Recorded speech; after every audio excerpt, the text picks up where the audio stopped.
A rocket attack on the Baghdad airport kills Iran's most revered military leader and a senior official in Iraq's paramilitary forces. Now, the Pentagon announced tonight that the attack was a U.S. airstrike. Here's the statement.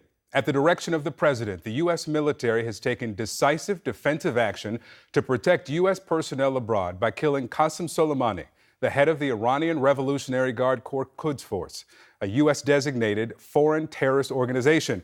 Now, General Soleimani was actively developing plans to attack American diplomats and service members in Iraq and throughout the region.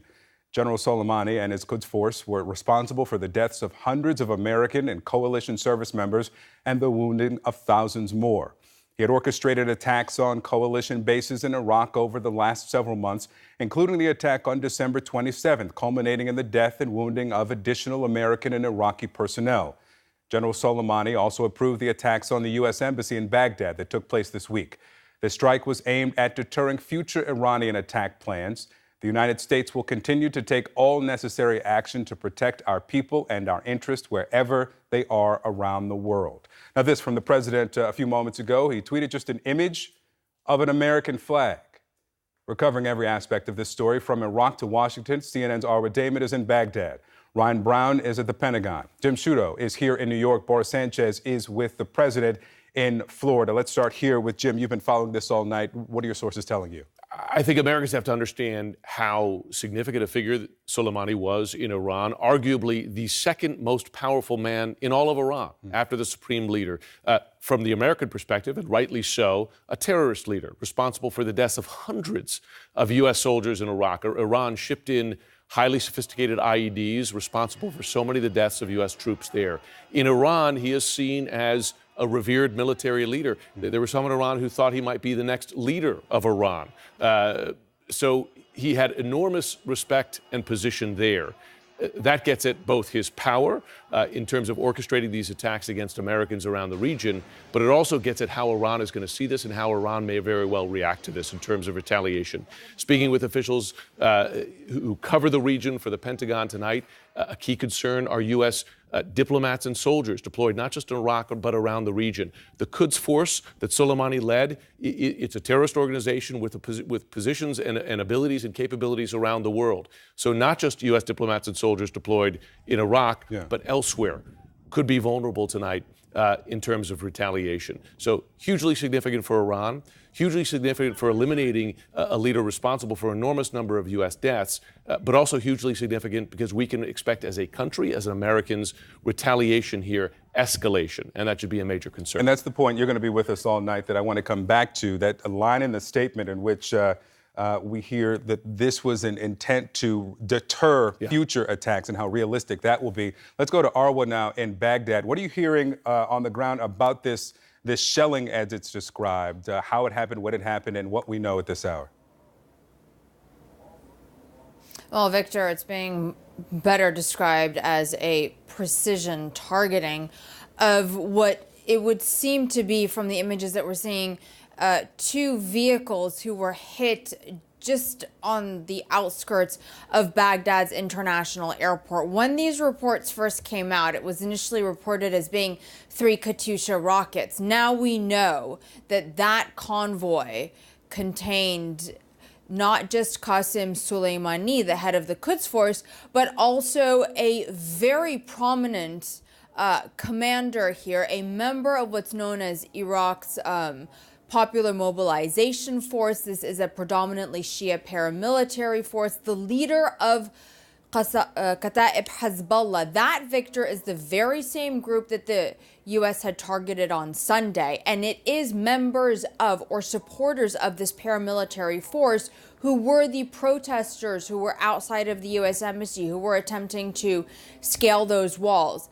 I think one of the many reasons why what has unfolded is so shocking to a certain degree is that it seemed as if, at least on a very temporary, perhaps superficial level, the situation had reached a standstill, in the sense that those protesters had withdrawn. They were going to be allowing the Iraqi parliament time to go through the motions that it needed to go through to begin debating a bill about the potential U.S. troop withdrawal from Iraq. this targeting of Qassem Soleimani and of the head of Kataib Hezbollah really puts us right now, Victor, in uncharted territory. And let's take that now to Ryan Brown at the Pentagon. Uncharted territory, we hear from Arwa Damon. What are you hearing from your sources at the Pentagon and what they're expecting? I think what we've heard from Jim and from Arwa is that there will likely be some retaliation. What are you hearing about the preparation for that? Well, it's interesting, Victor. I think before this strike took place, the Pentagon had been moving significant new military resources into the region. At the time, they were saying it was because of these militia groups attempting to penetrate the outer perimeter of the embassy in Baghdad. But now those forces are also in place to respond to any potential crisis. I mean, that included more troops, Marines to the embassy itself, but also a battalion of paratroopers to neighboring Kuwait with another brigade on standby. The U.S. had been anticipating some kind of activity by Iran for some time. The threat levels had been raised in recent weeks. The U.S. blamed Iran for some 11 rocket attacks on U.S. bases. So they had been moving a lot of forces into the region to defend against Iranian threats. And again, those forces would likely be called upon if there is any kind of retaliation. But interesting enough, earlier today, Secretary of Defense Mark Esper kind of laid out some of the rationale behind this strike without talking about the strike itself. He said he blamed Iran and the Islamic Revolutionary Guard Corps for these attacks on U.S. military facilities, for the demonstrations at the embassy. And he said that the U.S. would not wait, that they would take preemptive action if they detected a threat, saying the game had changed. Now, he didn't reference the Soleimani strike specifically, but it's clear now that this strike very much fits in with that new strategy by the U.S. Let's go now to Caitlin, traveling with the president. She's in Florida. The Pentagon statement says this was specifically at the direction of the president. The president tweeted just an American flag moments ago. What are you hearing from the White House?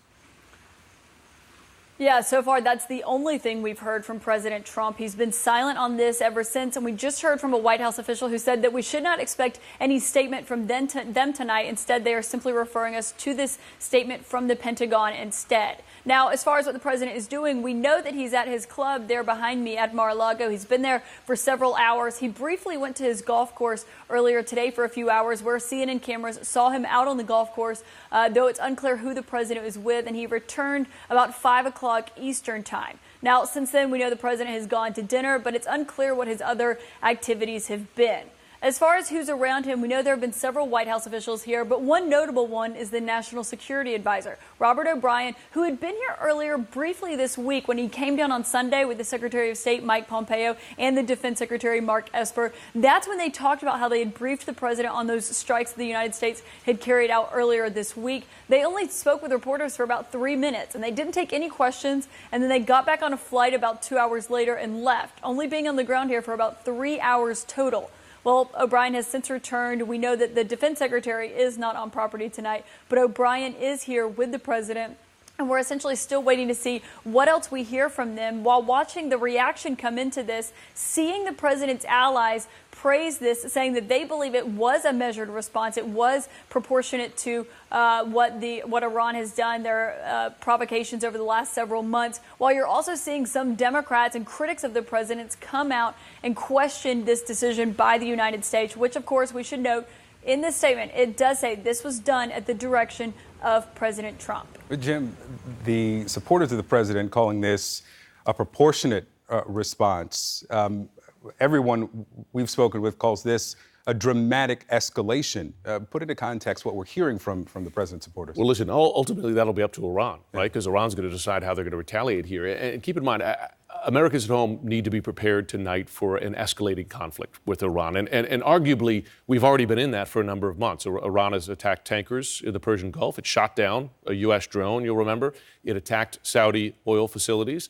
It orchestrated a protest around the U.S. embassy there and an attack on the U.S. embassy. And the U.S. blames Iran for a strike that killed a U.S. contractor, which led to airstrikes against Iranian forces this past weekend. So already we've been in something of a simmering conflict with the exchange of military action.